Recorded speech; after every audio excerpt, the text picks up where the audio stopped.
Good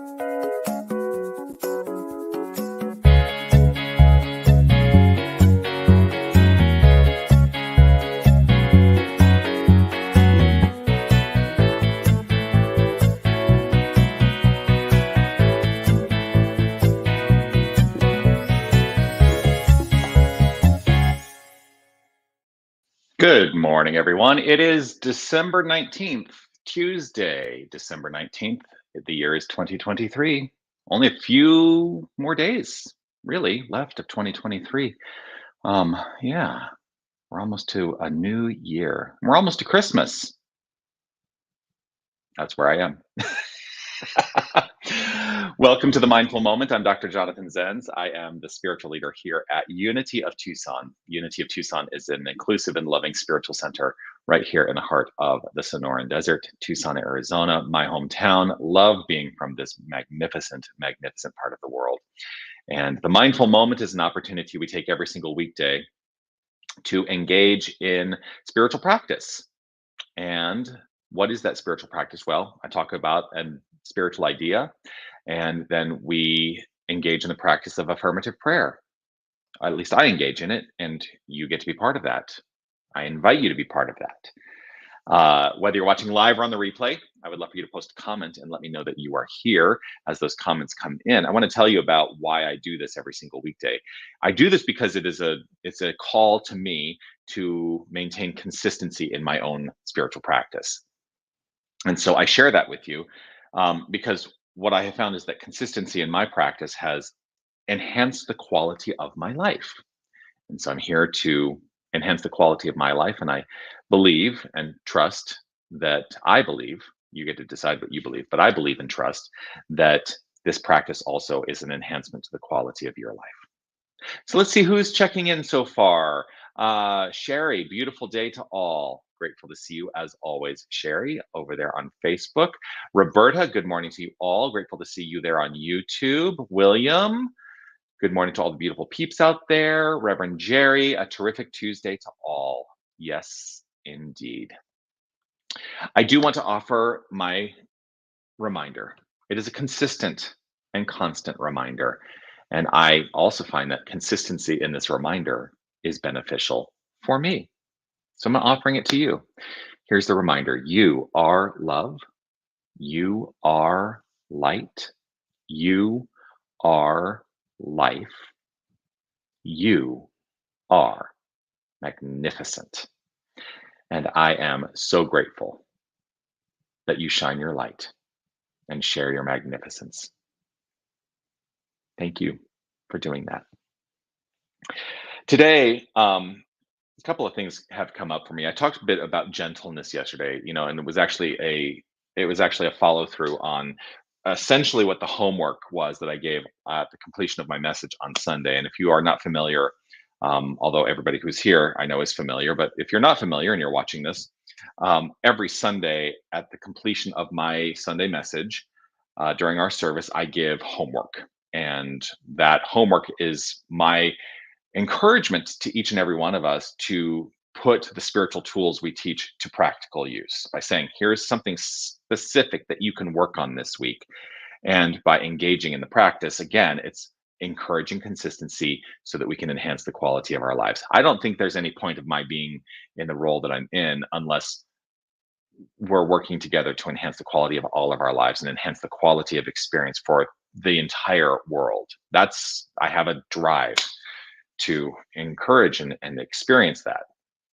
So yesterday I talked a lot about gentleness, and today, as we are continuing our march toward Christmas Day and the experience that a lot of people have of like feeling challenged by the holiday stress, right? And you get to decide, are you going to participate in the holiday stress or not? Today, my encouragement is to step into greater use of imagination. What do I mean by that? Well, imagination is a faculty of the infinite that we are utilizing in every moment, whether we have an awareness of it or not. We utilize the imagination below the level of awareness, and we can activate it at and above the level of awareness, right? We can activate it at the level of awareness. In what manner might you activate your imagination today to alleviate more of that holiday stress, to allow yourself to fully embrace the gentleness through imagination. Today is all about imagination.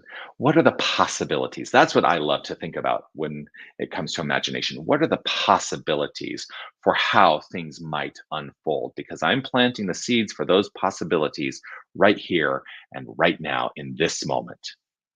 And so, if those seeds, which are mental ideas, those are ideas in mind, if those seeds are contrary to good living, if they are contrary to gentleness, if they are contrary to kindness, if they are contrary to love, well, then that's the imagination actually playing itself out in its perfection to provide for me those things.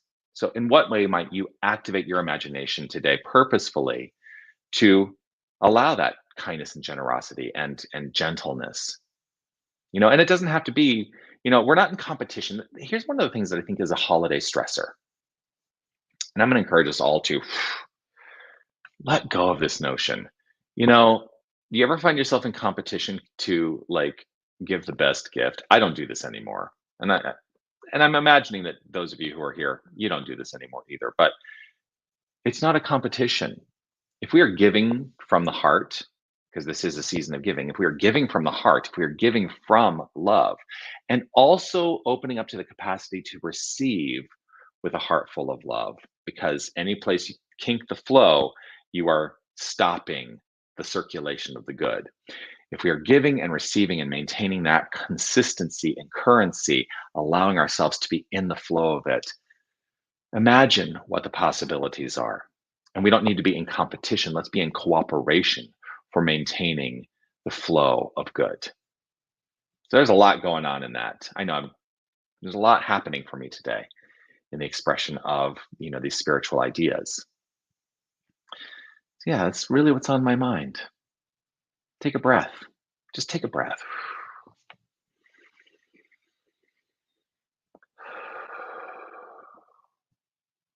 Just open up in this moment to seeing what comes up in answer to this question. You don't have to put it in the chat. I just want you to reflect upon the answer that comes up for you to this question. What is possible? What is possible? What is possible? Let's let that be the point from which we engage in the practice of affirmative prayer together. I'm going to invite us all to relax right where we are. If it's safe and comfortable for you to close your eyes, you're welcome to do so. I choose to close my eyes. This choice is rooted in the understanding and the belief that as I close my eyes, I'm drawing my attention to my inner life. And it is my inner life, which is the infinite life force energy activated within me. And I am allowing an awareness of this so that I can direct it, because my inner life becomes my outer expression. So I choose to direct it in this moment by placing my focus on it.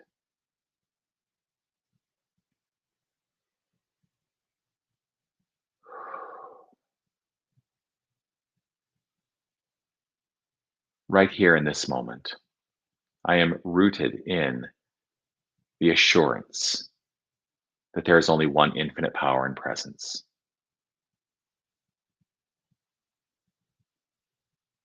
I am rooted in the assurance that this presence is forward moving, constructive, definite, specific.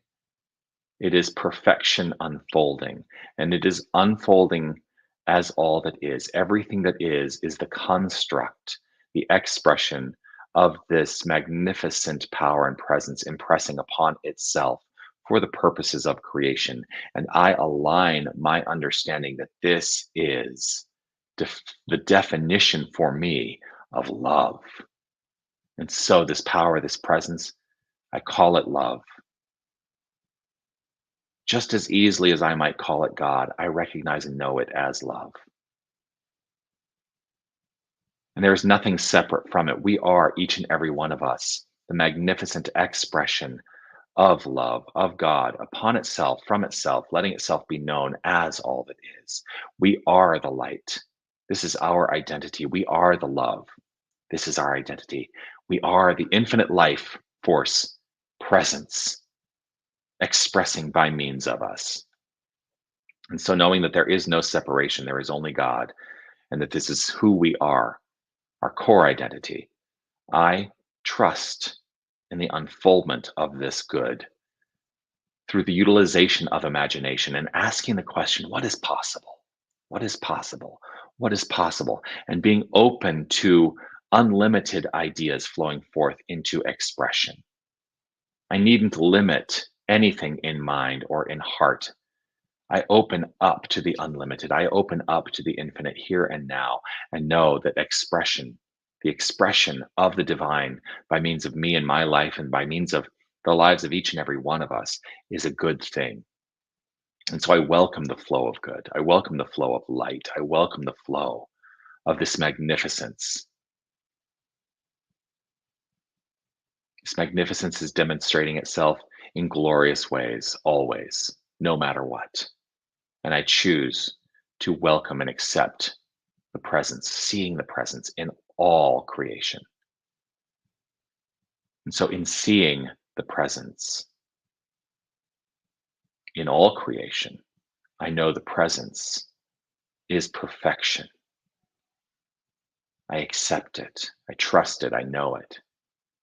And it is with gratitude and appreciation in my heart and overflowing from within that I accept these words spoken, backed by the energy of infinite creation, that they become the construct and outflow of life. And I trust this as so for each and every one of us, in exact accordance with the desired manner in which we choose to experience it and express it. And so I simply let it be. I trust, I know, and affirm it as so by saying, and so it is.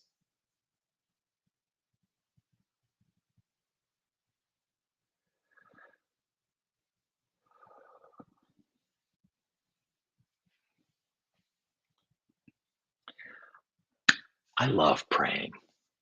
I love it. It always grounds me in the moment, in the good, in the magnificence. Yes, yes, yes. Always delighted to share this time with you. Grateful for you all. I want to just acknowledge William saying, when I imagine something, I create the possibility of choosing to step into that possibility. Absolutely, yes. And Jeannie, grateful to see you. Good morning. And so it is. Grateful, grateful, grateful to share this with you as well. Um, I do want to share also what's happening here at Unity of Tucson. I know I always like to share this with you. Of course, our Candlelight Christmas Eve service. One of the things I haven't talked about with the Candlelight Christmas Eve service is that yes, it is on December 24th, which is Sunday at 6 p.m. I keep saying we're not going to do a 10 a.m. service that day, only the 6 p.m. Christmas Eve candlelight service. If you're not able to be with us in person, we will be live streaming that just as we do all of our Sunday celebrations. So if you're not able to be with us in person, we'd love to have you join us virtually and enjoy the candlelight service with us in that manner. Of course, it's not the same as being in person. We'd love to see you in person. If you're able to be here in person, please do join us. But if you're not able to be in person, you can participate in that manner. It'll be on Facebook, it'll be on YouTube, and it'll be on our website because that's where we always stream to. So join us for that Christmas Eve candlelight service, Sunday, December 24th, 6 p.m. Also, our New Year's Eve service back to a 10 a.m. Sunday service because New Year's Eve is on Sunday. Of course, we are doing the white stone ceremony this year. This was my white stone from last year, my everlasting peace white stone. And I was having a conversation with somebody who says, oh, I already know what my word is going to be for my white stone. And I said, okay, I don't know what mine's going to be. I'm going to allow myself to have the experience of discovering it through the ceremony and the practice of the meditation. So excited about that. And then on New Year's Day, which is Monday, the 1st of January at 11 a.m., join us here. This is only in person. Those other things are online as well, but this is only in person. Join us in person at our outdoor labyrinth here at Unity of Tucson on our campus here for a labyrinth walk and also to release your intentions to the dissolving bowl to ensure that they are seen and expressed throughout 2024. We're going to have a great time doing that. So join us for those events. And yeah, You want to find out what more is happening here at Unity of Tucson? Check it out. unitytucson.com is our website. Always delighted to share what's happening. And I love you all. Grateful for this time we've spent together. Look forward to seeing you soon. Peace and blessings. Make your day magnificent. Know that you are magnificent, not because of anything you do. It is truly just who you are. Shine your light. Keep doing that. Bye, everybody.